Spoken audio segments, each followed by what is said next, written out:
don't get me wrong, but space is a pretty beautiful place. I mean, it has all these stars, these galaxies, and a lot of potential life out there that we just can't reach. But sometimes it gets a bit eerie. Black holes. Now you see, black holes are pretty hard to understand thanks to our current laws of physics and mathematics put in place. You see, we really don't know what happens when you reach the very center of the black hole, because at that point our very mathematical equations just break. Here's why. There's a saying that states that energy can't be created nor destroyed. And this very saying kind of changes the way how black holes work and kind of destroys our brains. And there's a reason why this saying makes black holes more complicated, because when something gets consumed by the black hole, it doesn't just disappear, because there's still energy inside that thing. And as we all know, energy can't be created nor destroyed.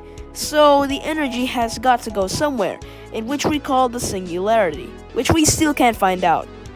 But without any other complication, a black hole, to put it simply, is something that consumes literally anything possible, and nothing can escape its gravitational pull, not even light, which is the fastest thing in our universe, which is actually very much more complicated than it needs to be. Now, one thing about black holes is that there's this certain point that you can go so far, but you can't escape anymore once you get past it. It's called the event horizon, and once you get past the event horizon, any amount of energy or force or amount of speed that you will apply to yourself to try and get yourself out of the black hole will not work. You'll just eventually fall to your death, or maybe something even better than what you're having right now, because right now black holes still can't be explained of whatever happens in the very center of it. So you never know, you're probably gonna be expecting a party or maybe a different life, but no one ever knows. And you know, one thing about black holes is that anything can become a black hole. You, me, even a guy with crippling depression somewhere out there.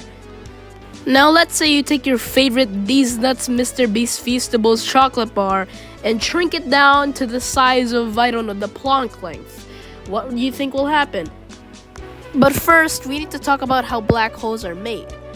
When a star is on its last stage and it can't fuse nuclei anymore to fight gravity, well, it kind of just collapses in on itself, gives into gravity, and says, damn it, I can't fuse any more nuclei to fight back against gravity, so I'll just collapse into an infinitely small point known as a singularity and become a black hole that way.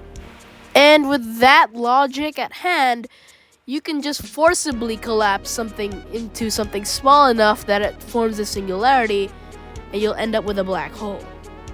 In conclusion, you shouldn't worry about these black holes, because the most likely chance you'll be able to meet one is from 5 to 6 billion years from now, when the sun will finally collapse and make a supernova.